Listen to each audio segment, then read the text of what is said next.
Chapter 33. Cameron Williams sat in the academic dean's office at Princeton, feeling sheepish and telling himself it would be the last time in his life. He had felt sheepish when he had been rejected by the girl he hoped to fall in love with, and he had felt sheepish when scolded for arriving just in time for his own mother's funeral. But Dirk Burton had been working on him, bucking him up, reminding him who he was and what he had to offer. Hold your head high, man. You're somebody already. You need confidence to do what you do and do it so well. Believe me, when I'm on the exchange, I'll be hanged if I care what the Brits think of Welshmen. I know as much as they do, and I'm going to compete at their level. You can show deference to the veterans at the Globe, but go in there with confidence. That wasn't Cameron's problem now. He had brought this crisis on himself by letting his schoolwork slide. He could graduate if he did nothing more, but his GPA would roll off the table, and he would not be able, as Dirk had urged him, to hold his head high. I will not be recommending you for all the awards and prizes due you at graduation, Mr. Williams, the dean said, if you rest on your laurels and your outside activities. All your professors are concerned that you are behind in your final self-study projects. No, it won't cost you your hotshot new job. Congratulations, by the way. And it may not amount to a hill of beans once you're a celebrated journalist. Who knows, maybe someday you'll be back here as alumnus of the year, speaking at graduation, winning an honorary doctorate.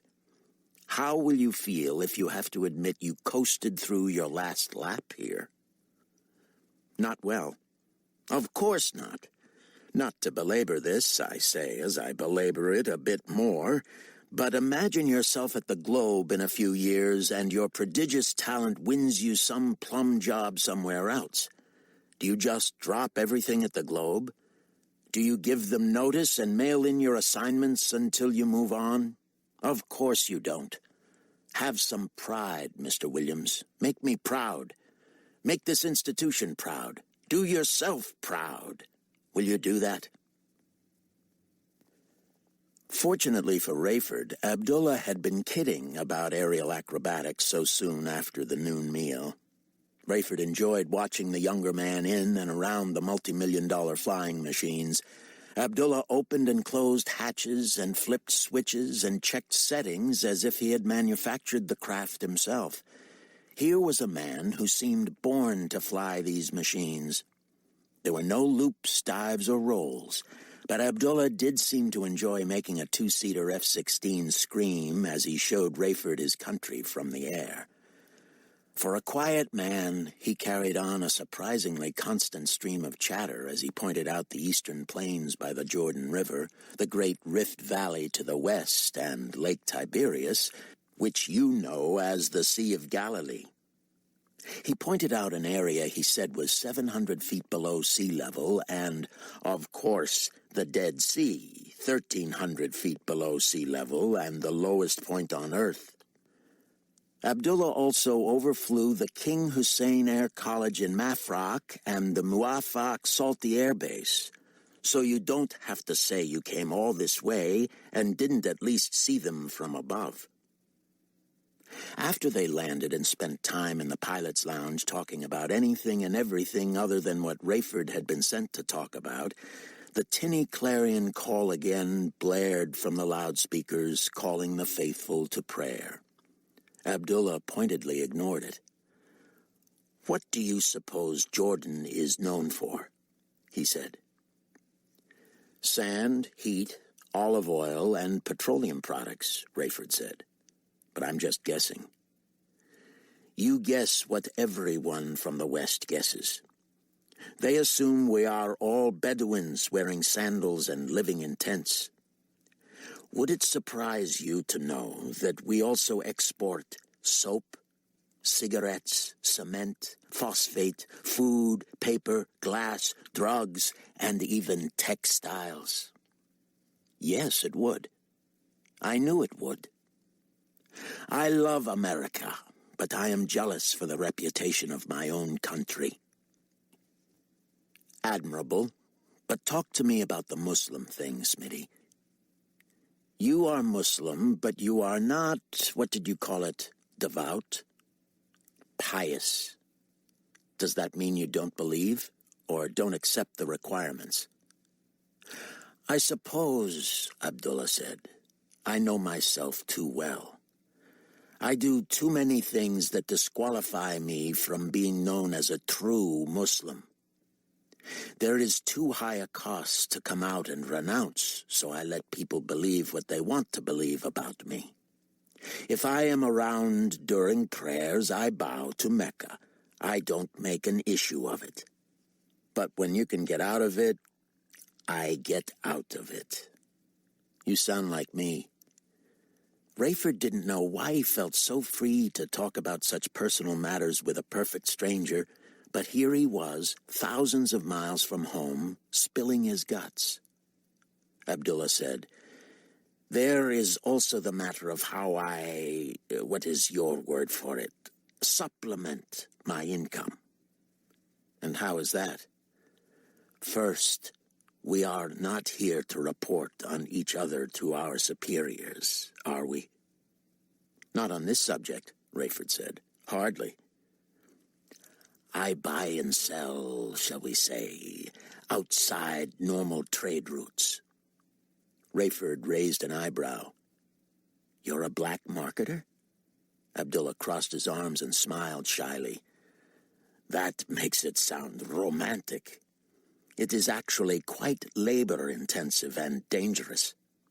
Illegal, obviously, Abdullah said. But for a member of the Air Force, doubly so. Despite that many of my customers are colleagues. Is there anything you need or want, by the way? Maybe. What do you have? Did you wonder, Captain, why I was able to so quickly rattle off the many goods produced here? Rayford nodded.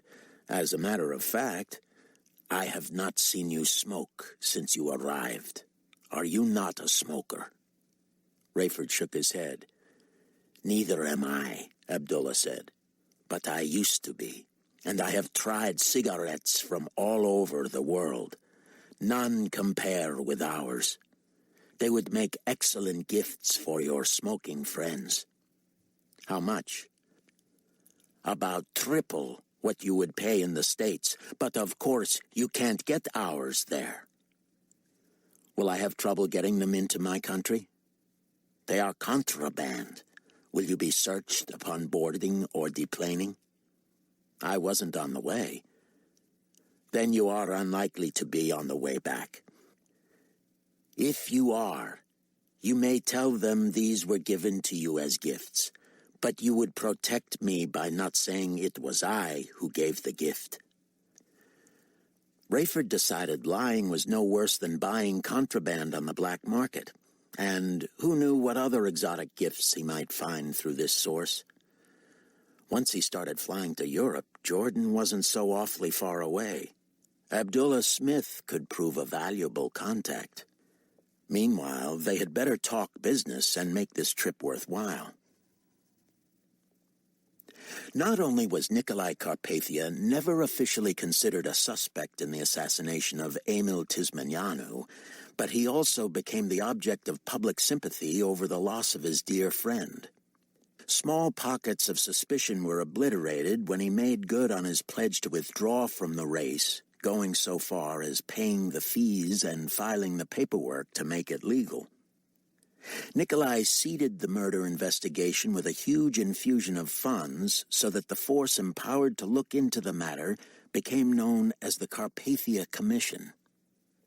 Despite the stony stare from Tismanianu's daughter and the look of apprehension on the face of her fiancé, Carpathia not only attended the funeral, but he also spoke briefly, brilliantly, according to the press, eulogizing his former opponent to the point that editorials all over Europe lauded him as a model for the politics of the future.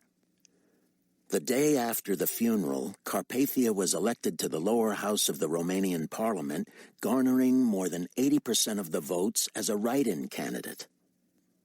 His competition proved to be dozens of dilettantes and pretenders whose friends wrote them in on a lark.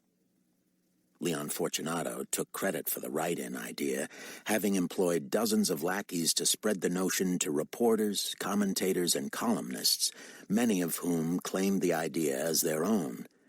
Support for the idea had swept Bucharest, and the polls had reflected the change immediately. With the death of Tismanianu and Carpathia's withdrawal, the polls had been hopelessly skewed, but by the time of the election they accurately predicted a landslide for Nicolae vastly beyond what had been forecast when both candidates were on the ballot.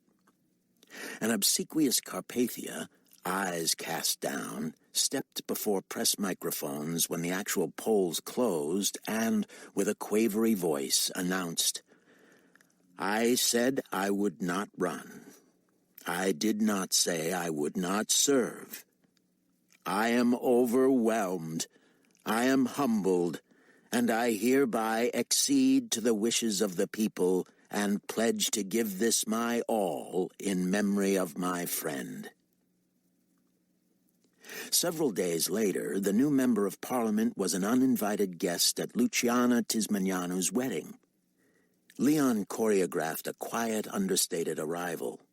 "No fanfare," he said. "We are simply dropped off at a side entrance and slip into a back pew. No escorts, no sirens." "But a lot of press, no?" Nicolae said. "Of course. What is the point otherwise?" When Leon's driver pulled into an alleyway beside the church, the way was besieged by reporters and photographers, each having thought they were scooping the others. Someone had confided in each that the faint third or fourth generation copy of Carpathia's itinerary, outlining his arrival time and location, was something no one else was privy to. Carpathia made a great show of trying to simply hurry into the Biserica, only to pause at the door because of the press of media personnel. He sighed and sadly said, "Ladies and gentlemen, I respectfully aver that this is not the time or place for this. Please allow me to simply celebrate with the daughter of my late friend and not detract in any way from her day." Such a humble display was trumpeted in every newspaper and on every television station. It was garnished with another tidbit. Private sources tell us that Mr. Carpathia's wedding gift is a trust fund that will fully cover the education of the new couple's offspring. While the bride stands to inherit vast business interests, there is some speculation that legal issues and falling profits may find these less than beneficial to her. No word as yet as to her response to Mr. Carpathia's largesse. Meeting Abdullah's delicate young wife Yasmin and their small boy and girl was a treat for Rayford, as was enjoying another delicious meal, though much lighter evening fare, in their home. Rayford was intrigued by the formal interaction between Abdullah and his wife. She was quiet and servile, handling the household and meal preparation and serving details. She appeared to nearly panic when Rayford offered to help, but Abdullah rescued her with a raised hand and a shake of the head, which told Rayford he would be violating some cultural domestic code.